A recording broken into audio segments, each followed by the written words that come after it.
슬슬 취업 준비를 해야겠다고 마음먹은 동현이 취업에 뭐가 필요한지 찾아보기 시작하는데 영어 회화? 요즘은 토익보다 말하는 걸 더 많이 보는구나. 오픽을 제일 많이 본다고? 이건 어떻게 공부해야 하지? 지금부터 레비가 딱 알려줄게. 안녕하세요. 미래기획단 14기 김동현입니다. 오랜만에 레비 실험실 콘텐츠로 돌아왔는데요. 오늘 실험해볼 주제는 바로 오픽입니다. 오픽은 쉽게 말해서 영어 말하기 시험인데요. 최근 취업시장에서 토익 같은 필기시험보다 말하기 시험의 성적이 조금 더 중요해지고 있다고 해요. 2024년 통계자료 기준 대기업 취업자 10명 중 6명은 영어 스피킹 시험 점수를 가지고 있다고 합니다. 시간이 흐를수록 기업에서는 말하기 능력이 있는 사람을 더 선호한다고 하는데요. 그래서 현재 많은 취준생들이 오픽에 도전하고 있습니다. 그럼 오픽에 대해서 구체적인 정보를 한번 알아볼까요? 오픽 같은 경우에는 시험이 매일 열리는데요. 하지만 오픽 시험이 자주 있다고 해서 한 번에 여러 개의 시험을 연달아서 접수할 수는 없습니다. 그 이유는 오픽 시험은 25일간의 응시 제한 규정을 두고 있기 때문인데요. 즉 시험을 본 다음 25일이 지나야 오픽 재시험을 볼 수가 있습니다. 다만 오픽 시험은 웨이버라는 제도를 통해서 25일 이내에 시험을 한 번 더 재응시할 수 있습니다. 그러나 여기서 주의해야 될 점은 이 웨이버의 경우 150일 단위로 부여되기 때문에 한 번 사용하게 되면 다음에 또 사용하기 위해서는 150일이나 기다려야 된다는 점 꼭 참고해 주세요.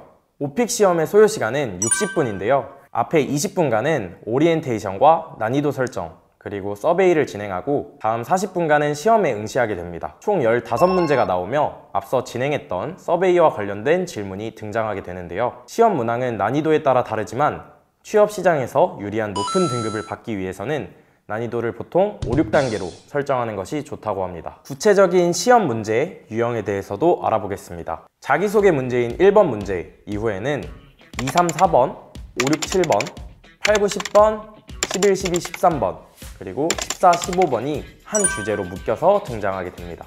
먼저 2번부터 10번까지는 주제에 대해서 묘사를 하거나 주제와 관련된 활동에 대해서 묘사를 하거나 최근 경험 혹은 가장 기억에 남았던 경험을 설명하는 그런 문제가 등장합니다. 예를 들어서 2번, 3번, 4번 문제에서 집을 주제로 문제가 등장한다면 2번은 당신의 집에 대해 설명해 주세요. 어떻게 생겼나요? 와 같은 묘사 질문이, 3번은 집에 있을 때 주로 어떤 활동을 하나요? 와 같은 활동 묘사 질문이, 그리고 4번은 어렸을 때 살았던 집은 어땠나요? 혹은 어렸을 때 집에서 기억에 남거나 잊을 수 없는 경험을 한 적이 있나요? 와 같은 과거 경험 질문이 나올 수 있습니다. 다음 11, 12, 13번은 지난 문제들과는 다르게 롤플레잉 질문이 등장합니다. 11번은 상황이 제시되면 관련 질문을 3, 4가지 제시하는 문제이며 12번은 같은 상황에서 문제가 발생했을 때 그에 대한 대안을 2, 3가지 제시해야 하는 문제입니다. 13번의 경우 앞서 제시된 상황을 실제로 겪었던 경험이 있는지를 물어보는 질문으로 관련 경험을 답하시면 됩니다. 예를 들어 11, 12, 13번에서 영화를 주제로 문제가 나온다면 11번은 공연 티켓을 예매해야 합니다. 매표소에 전화해서 3, 4가지 질문을 하세요 처럼 질문을 답해야 하는 문제가 나오게 되고 12번은 친구와 공연을 보러 가기로 했는데 갈 수 없게 되었습니다. 친구에게 전화해서 2, 3가지 대안을 제시하세요 와 같은 대안 제시 문제가 등장합니다. 그렇다면 13번은 누군가와 공연을 보러 가기로 했는데 예약을 취소했던 경험이 있나요? 와 같은 경험 질문이 등장을 하겠죠. 마지막으로 14, 15번은 조금 까다로운 문제들이 등장합니다. 과거와 현재를 비교하는 문제가 등장하거나 주제와 관련된 사회적 이슈, 뉴스 등을 물어보는 문제가 등장합니다. 가장 대답하기 까다로운 문제이지만 고득점을 위해서는 특히 마지막 2문제를 성실히 대답하는 것이 중요하다는 점 꼭 잊지 마세요. 이렇게 말로만 들었을 때 사실 감잡기가 좀 쉽지 않을 수 있는데요. 그래서 제가 한번 AI 오픽을 풀어보려고 합니다. 여기서 제가 문제 푸는 모습을 보시면서 같이 좀 문제를 보시면 어떻게 나오는지 이해하실 수 있을 겁니다. 지금부터 한번 시작을 해볼까요? Let's start the interview. Can you tell me about yourself? Hello, my name is Donghyun Kim. I am a student in Kyung University. My major is media and my MBTI is ENFP. I love my MBTI.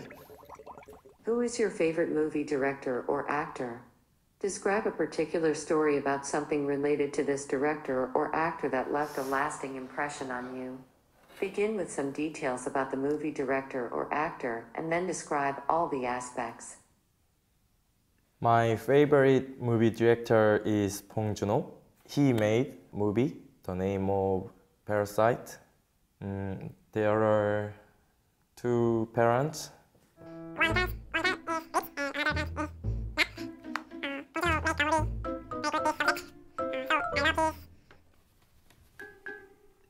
Tell me about all the different kinds of things that you had recycled before. Please describe in detail. I always recycle my waste, anything in my room.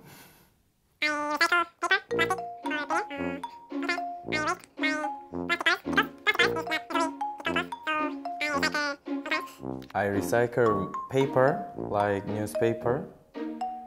Paper can reuse, so okay, that's all. 다 했습니다. 시험 완료하기를 누르면 되네요. 이제 한번 보겠습니다. 왜 떨리지 이게? 오. 네, 여러분도 한번 들어가서 풀어보셨나요?